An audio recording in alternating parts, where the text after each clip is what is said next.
There are various other kinds of error in the electoral roll. A very large number of people don't have the birth certificate. Data, whatever it comes out, that it shows that people have lost their trust in election commission. That data suggests that trust in election commission has declined. Rahul Gandhi to ECI chief. In voter list, we have figured, some people have figured out that for a large number of people, the house addresses are missing. They don't attack me. They're very scared to attack me. They've not taken any action against me because they know that I'm talking the truth here. और मेरे sir सारे मतदाताओं को अपराधी बनाना और चुनाव आयोग शांत रहे, संभव नहीं। After Rahul Gandhi's vote chori jibe and the Election Commission's press briefing defending its voter data, the poll body now faces heat from the Supreme Court over its special intensive revision exercise in Bihar. Amid the controversy, a fresh Lokniti-CSDS study sheds light on public trust in the Election Commission. Conducted in NCR, Delhi and 5 states, Assam, Kerala, Madhya Pradesh, Uttar Pradesh, and West Bengal, the survey sampled 3,054 respondents, around 500 in each state. The sample was carefully designed, 5 districts per state with urban-rural balance and 4 locations in each district to cover lower, middle and upper income groups.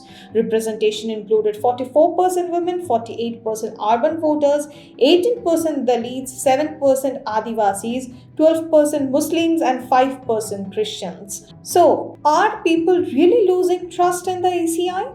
The Indian Express reached out to the Lokniti-CSDS co-director Professor Sanjay Kumar. Let's decode.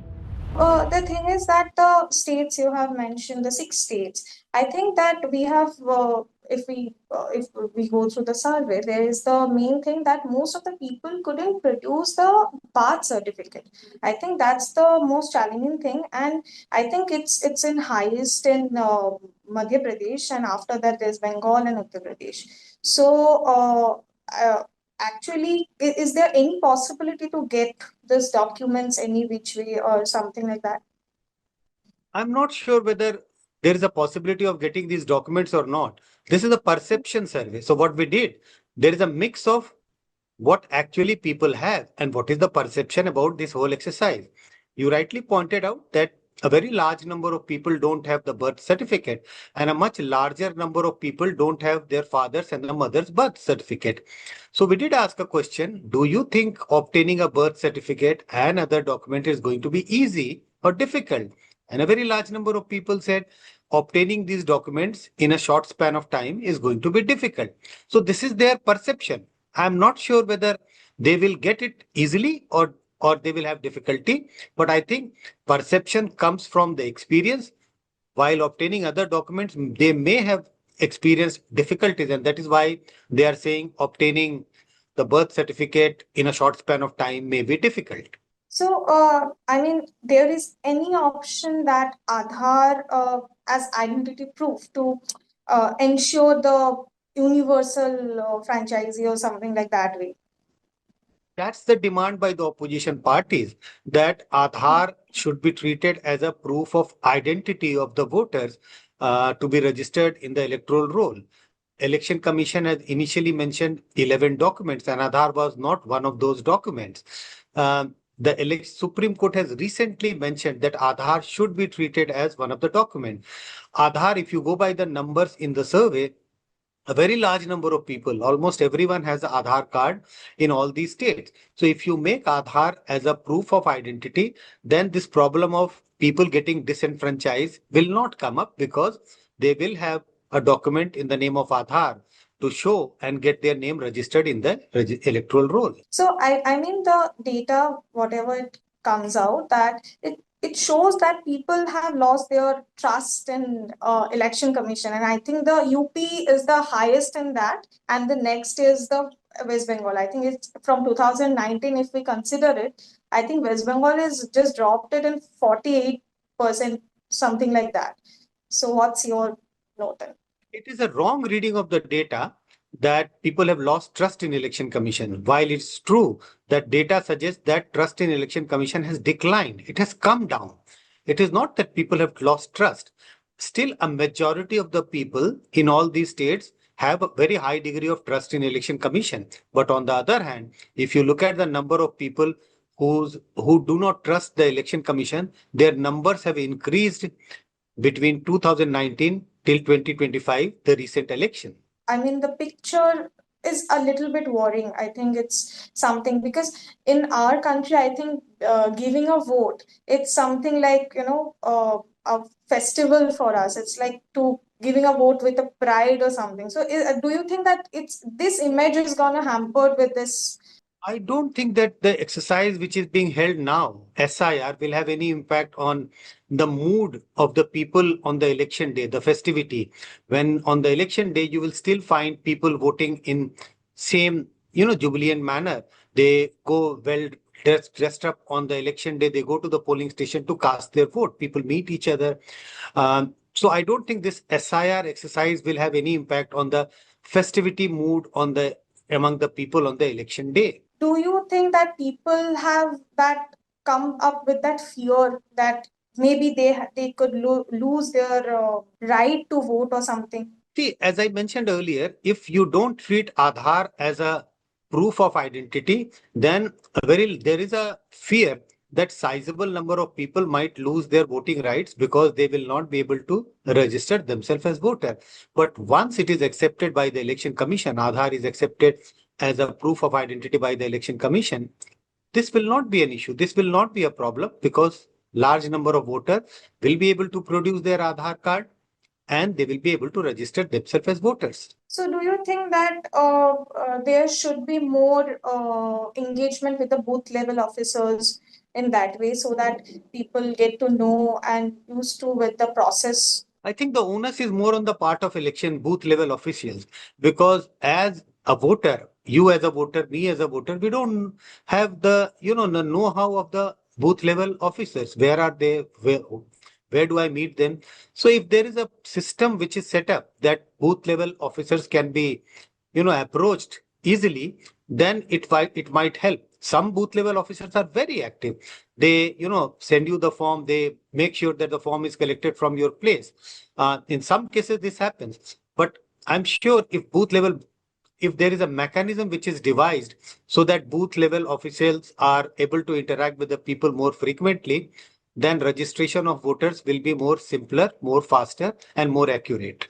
So, sir, as you just mentioned that in Bihar, you didn't have the survey in the Bihar. So, but there with SIR exercise, how are people getting into it? Like how what's their reaction? How they are treating it? No, there is a lot of anxiety among the people in Bihar about the electoral roll, registration in the electoral roll. That's true. You would have noticed that Election Commission has put up the draft electoral roll, and it has already been mentioned that names of 50 lakh, 65 lakh voters have been deleted. So these people have anxieties. If some of those people are alive, but their names does not figure in the electoral roll. Some people submitted their form. Later on, they have submitted, the documentary proof of, their residence, proof of their nationality. But they still have suspicion whether the names will be there on the electoral roll or not. So there is an anxiety, there is suspicion in the minds of people of Bihar about whether their name will be in the voter list or not. Why ECI is bit reluctant to give some machine readable names or something that we have seen so far. So why do you think it's machine readable voter list would mean that you could actually do editing in the voter list. You could change the photo, you could do the editing. So somebody can get access. If I get access to the voter list where you are a voter, I can change your name, I can change various things in your identification. Then it will become very difficult. Then who will take the responsibility? Suppose somebody does the editing and then put it up on the website. There will be a confusion, which is the correct voter list.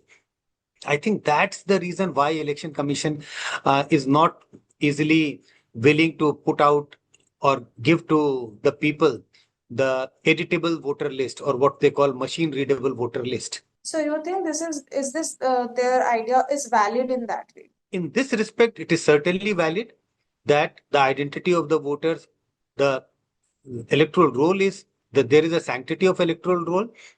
It should be given in such a form that nobody can do tampering, whether intentionally or unintentionally. No tampering on the voter list can be done. So, my last question would be the way we have seen it come up from Rahul Gandhi to ECI chief, and Rahul Gandhi has mentioned that there are fake voters. He has also categorized that how the fake voting thing has happened, and then ECI also justified that in so many gram panchayats in Bihar and other states, where the corporation or the panchayat, they don't have that. House number or something, so that way they put it in 000. So how do you see the entire debate? Certainly, this is a mistake on the part of people who are preparing the electoral roll. They have a logic to offer. They say, if I find large number of people who are ordinarily a citizen, but they don't have their home, they sleep on the street, what address do I put in? So I put 000. But I think that's not the correct explanation. One has to find some ways to give some numbers that, and a very large number of people in voter list, we have figured, some people have figured out that for a large number of people, the house addresses are missing. So this is a error on the part of people who have prepared the electoral roll, and this is not the only kind of error. There are various other kinds of error in the electoral roll as well. Names of one people appearing in more than one places, names being misspelled, gender being misspelled, age being wrong. So there are various kinds of mistakes in the electoral roll, no doubt about that. And my last question would be that, do you think that this is the election commission? It's that way.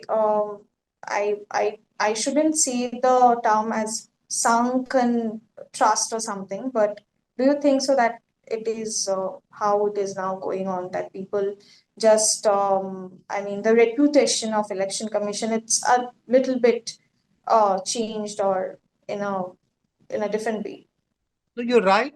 You also refer to the data. There is a data which we have put out that the Hmm. proportion of people who trust Hmm. election commission very highly, that has come down, and the proportion of people who don't trust election commission has gone up.